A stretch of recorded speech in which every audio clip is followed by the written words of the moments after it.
Bonjour, bienvenue dans la série Science or Not Science.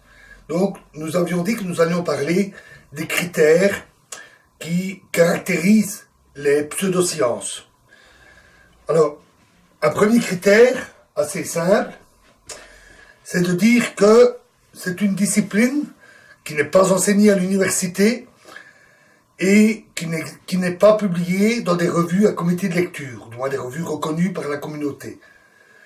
Ce critère est rarement utilisé, pour diverses raisons. Une des premières, c'est que les pseudoscientifiques pourraient faire valoir que l'astrologie fut enseignée à l'université au Moyen-Âge. C'était bien entendu avant la naissance de la science moderne et des critères qui l'accompagnent. Un autre point, c'est aussi que des disciplines scientifiques très jeunes, trop jeunes, comme la génomique ou la protéomique, sont trop récentes que pour avoir donné un cursus universitaire ou parce que il faut toujours un certain temps avant que les programmes scolaires ne soient adaptés et complétés. Un exemple très simple, c'est l'électromagnétisme, théorie bâtie aux 3/4 du 19e siècle, mais qui à la fin du 19e siècle n'était toujours pas enseigné, ce que regrettait par exemple beaucoup Albert Einstein, qui avait étudié ainsi l'électromagnétisme par lui-même. Un autre critère, alors avant de continuer avec les critères, signalons aussi que tous ces critères ne s'appliquent pas nécessairement tous en même temps à une pseudoscience donnée. C'est important parce qu'alors on pourrait se défendre en disant oui mais nous respectons ce critère ou nous ne satisfaisons pas ce critère de pseudoscience. Il y en a d'autres. Donc un critère c'est l'absence de vérification empirique, donc par l'expérience, des hypothèses. C'est par exemple ce qui a souvent été reproché à la psychanalyse, nous en avions parlé. Cette caractéristique de vérification des hypothèses et de leurs conséquences est une clé en science, une clé majeure. Les concepts en pseudosciences sont souvent mal définis. Ils n'ont un caractère que littéraire, parfois ils se basent simplement sur une signification populaire d'un mot ou du sens qu'il peut avoir, mais sans réellement un rattachement rigoureux à une définition scientifique. Il est pas rare aussi que ces concepts échappent à toute expérience. Dans ce cas-là, ces concepts sortent de la science.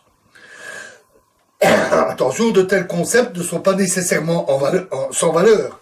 On les rencontre en philosophie, en métaphysique, en théologie, mais on les retrouve aussi en pseudosciences, et beaucoup de scientifiques considèrent qu'il s'agit alors de pseudosciences si ces spéculations autour de concepts qui sont non réfutés par l'expérience utilisent aussi et déforment des termes scientifiques tels que fréquemment fluide, magnétisme, énergie, qui sont assez populaires, surtout à destination du grand public.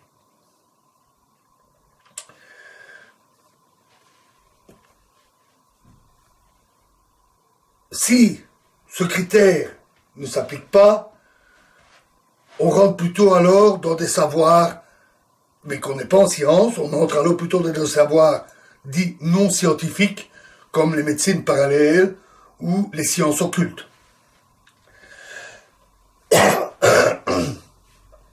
La non-réfutabilité. Alors, les concepts ou les hypothèses peuvent être non vérifiés ou non réfutables. Donc on ne pourrait même pas les vérifier, même si on le voulait. Un exemple qui fonctionne, c'est l'effet des anticorps subsiste même si statistiquement dans l'eau il ne peut plus y avoir trace de l'anticorps. Alors c'est l'hypothèse qui est utilisée en homéopathie est tout à fait réfutable. il suffit de mettre l'eau en contact avec des globules blancs et de voir s'il y a une réaction. S'il n'y a pas de réaction, l'hypothèse est réfutée. C'est d'ailleurs ce qui a été le cas lorsque les théories sur la mémoire de l'eau ont été soumises à la vérification d'autres scientifiques que leur premier auteur qui était benveniste. Par contre, quand on fait appel à la force dite psi, utilisée parfois en télékinésie, et qui, étrangement, refuse de se manifester en laboratoire, alors par construction, elle est non réfutable. On fait appel à une force qui refuserait d'être vérifiée. C'est un peu facile. Une autre caractéristique du non réfutable, c'est l'abus d'arguments qualitatifs, par opposition à une approche quantitative. Nous en avons souvent parlé dans le cadre scientifique. Les lois physiques, les théories et leurs défauts apparaissent grâce à des analyses quantitatives qui peuvent montrer que leurs résultats sont en désaccord avec l'expérience. Les analyses qualitatives, leur réfutation est souvent beaucoup plus difficile. Et si on en abuse, on en vient à toujours pouvoir tourner les choses de telle manière à expliquer, et donc on ne peut plus réfuter. Une autre caractéristique, c'est la présence d'erreurs méthodologiques ou de manipulations statistiques. Alors ça, les manipulations statistiques sont relativement fréquentes, d'autant qu'elles sont souvent assez faciles. Vous trouverez sur Internet ou dans la littérature de nombreux exemples de difficultés avec les statistiques sur la manière de les présenter, de les expliquer, comme l'effet Simpson et son exploitation abusive ou d'autres effets. Par exemple, il y a manipulation trompeuse quand par exemple on va affirmer que tel traitement est efficace dans 25% des cas, en oubliant de signaler qu'un simple placebo, par exemple du sucre dans de l'eau, donne le même résultat. Lorsque Pasteur découvrit le traitement contre le charbon, il eut à lutter contre de telles pratiques pseudo-scientifiques, soi-disant capables de guérir le charbon, et c'est par l'expérience montrant que l'absence de traitement n'était pas moins efficace que la présence de traitement qu'il démonta ces approches pseudo-scientifiques.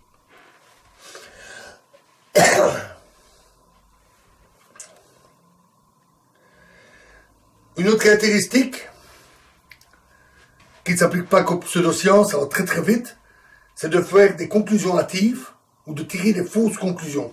Ça, c'est une erreur extrêmement fréquente. On doit d'ailleurs faire attention aussi en science à cela. Par exemple, on a constaté que 75% des tests donnaient un résultat. Oui, mais si on n'a fait que 4 tests, alors c'est peut-être bien qu'une fois sur 2 en moyenne. 4 tests, ce n'est pas statistiquement significatif, et à 75% des cas, 3 cas sur 4, peut être dû au pur hasard. Ce n'est pas fiable. Un autre exemple qui s'est réellement produit, des personnes avaient constaté pendant la nuit d'étranges phénomènes lumineux liés aux fils électriques dans leur bâtiment. Ce phénomène n'a pas été expliqué, peut-être dû à une surtension ou à autre chose. Toujours est-il que le lendemain, ils découvrirent dans le champ 3 cercles, non pas des agroglyphes, mais 3 cercles d'absence de neige. Donc il y avait de la neige dans les champs, et il y avait 3 ronds, 3 cercles, sans neige. Ils ont conclu impérativement que les deux phénomènes étaient liés, que les phénomènes lumineux qu'ils avaient observés avaient causé ces cercles. Ça allait un peu vite en besogne, parce qu'on peut constater toutes sortes de choses autour de nous, un oiseau sur une branche, une pierre au milieu du trottoir, tout n'est pas lié. ou pas aussi simplement.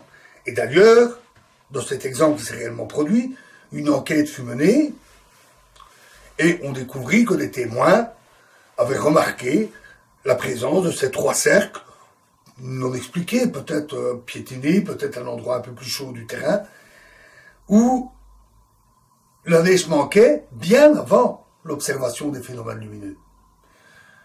Donc là, ça prouvait que la conclusion qui reliait les 2 phénomènes était fausse.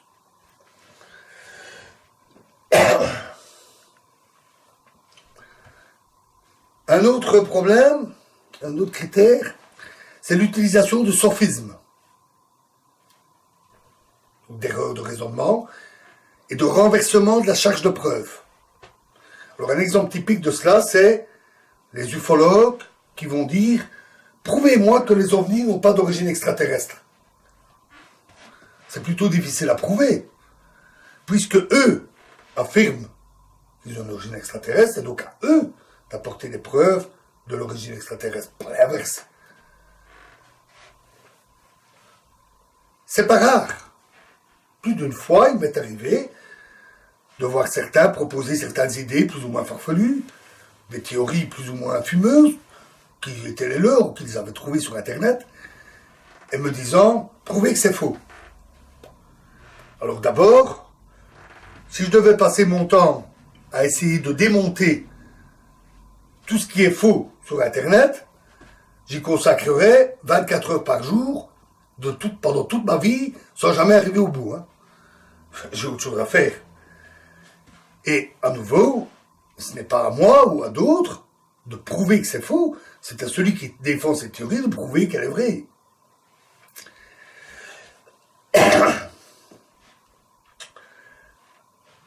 Une autre caractéristique est aussi la remise en cause des acquis scientifiques. Ça, c'est relativement fréquent aussi. On rejette la science. Ses résultats. Les théories particulièrement visées dans son domaine sont le réchauffement climatique, on le sait, c'est très connu. La relativité, très souvent visée. Et plus rarement d'autres théories scientifiques. L'évolution, aussi souvent visée. Moins d'autres théories, la relativité générale d'Einstein, la mécanique quantique sont moins souvent visées, sans doute parce que ce sont aussi des théories plus compliquées. Et qu'un amateur a plus de mal à pointer ce qu'il considère comme une erreur, parce que déjà il faut qu'il arrive à comprendre ce que dit la théorie.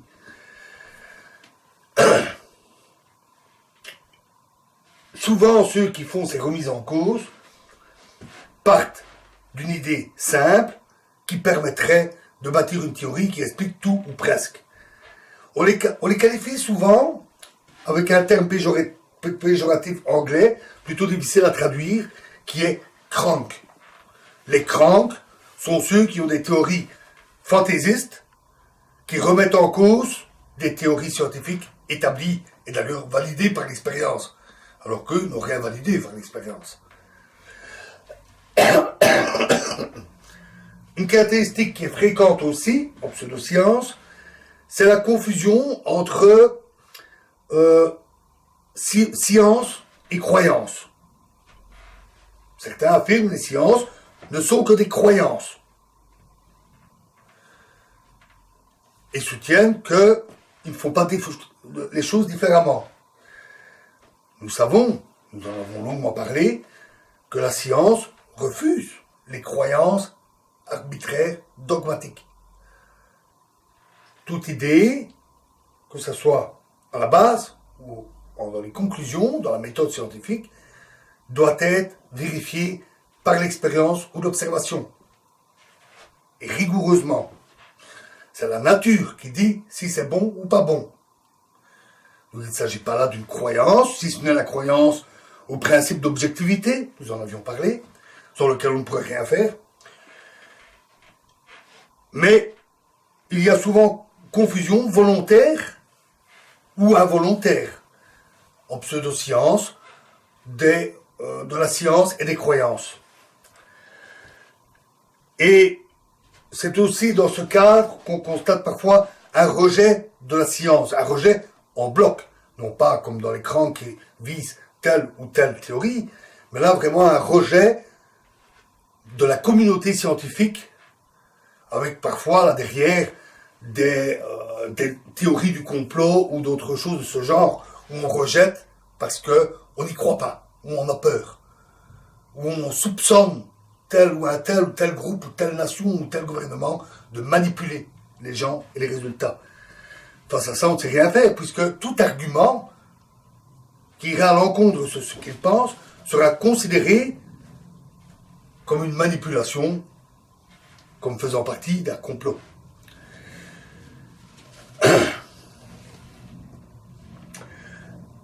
Une autre caractéristique est le syndrome de Galilée. C'est de dire, Galilée, ou autre scientifique, mais Galilée revient souvent, Galilée a été rejeté, on ne l'a pas cru, et pourtant il avait raison. Sous-entendu, donc moi aussi j'ai raison. Alors, déjà, à la base c'est faux. Galilée a été opposé à l'Église. Les autres scientifiques, même s'ils n'osaient pas toujours le dire ouvertement, les autres scientifiques étaient admiratifs et acceptaient les résultats de Galilée. C'est justement les non-scientifiques qui ont rejeté Galilée à ses débuts.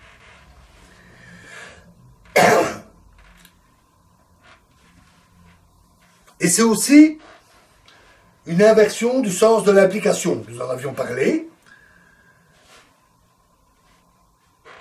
On dit Galilée, on l'a rejeté alors qu'il avait raison, donc je dois avoir raison. C'est évidemment une conclusion fautive. Même s'il y a eu parfois dans l'histoire des gens qui ont été injustement rejetés, récusés, alors qu'ils avaient raison, c'est arrivé. Hein. Ça ne veut pas dire pour ça que chaque fois que quelqu'un est accusé d'erreur, de fraude, qu'on se trompe. Il ne faut surtout pas renverser le sens du raisonnement. Cette inversion de l'application est relativement fréquente. C'est une erreur aussi assez commune. Elle peut même conduire à des rejets contradictoires. Par exemple, dire la théorie de l'évolution, ce n'est qu'une théorie. Sous-entendu que ça valide toute autre pseudo-théorie qui remplacerait l'évolution. Ce n'est qu'une théorie parmi d'autres, parmi ses concurrentes, qui n'ont aucune valeur scientifique. Ou l'évolution, la théorie de l'évolution n'explique pas tout. Sous-entendu, la théorie que je défends, elle explique tout. À nouveau, c'est un raisonnement abusif. Et pire que là, il devient contradictoire, parce que les deux arguments ont été tenus. On dit que la théorie de l'évolution n'est qu'une théorie, et qu'elle n'explique pas tout. Mais c'est justement le propre d'une théorie. Elle n'est pas dogmatique. Elle n'a pas l'ambition ou l'orgueil de tout expliquer. Elle progresse, s'améliore, certaines choses sont réfutées, d'autres validées, elle se perfectionne. La théorie de l'évolution a subi des changements considérables depuis Darwin, vraiment considérables, avec l'arrivée de la génétique et les énormes progrès en biologie et des études de plus en plus complexes, de plus en plus poussées. C'est le propre d'une science d'évoluer. La théorie d'évolution évolue. Et donc, lui reprocher à la fois d'être une théorie, n'être qu'une théorie, et de ne pas tout expliquer, c'est un peu contradictoire. Pardon. Soutenir qu'elle n'est qu'une théorie, mais lui reprocher de ne pas tout expliquer, c'est contradictoire. En fait, on fait là, à nouveau, une confusion entre science et croyance. C'est une théorie, elle devrait pouvoir tout expliquer. On confond la science, la théorie, et les croyances, être capable de tout expliquer. Donc, vous avez là un ensemble de caractéristiques, de critères qui vous permettent de voir si les manières de raisonnement de tel ou tel domaine, de tel ou tel discours, tiennent la route, sont farfelus, sont pseudo-scientifiques ou au contraire bien étayés. Et donc, soyez attentifs quand vous lisez des textes qui vous semblent controversés ou qui sont signalés comme controversés. Vous avez là des moyens de le vérifier. Notons que dans certains cas, ça peut être un peu compliqué. Par exemple, dans les critères qui rejettent certains résultats scientifiques, pour être à même de savoir s'ils ont raison, à nouveau, la science n'explique pas tout. Donc pour savoir s'ils ont raison, il faut être capable de comprendre ces théories scientifiques, ce qui peut demander pas mal d'efforts. Voilà, alors dans la prochaine vidéo, nous étudierons, nous discuterons des stratégies qui sont ou peuvent être utilisées pour se draper d'une aura scientifique et faire croire que l'on fait de la science. Je vous remercie.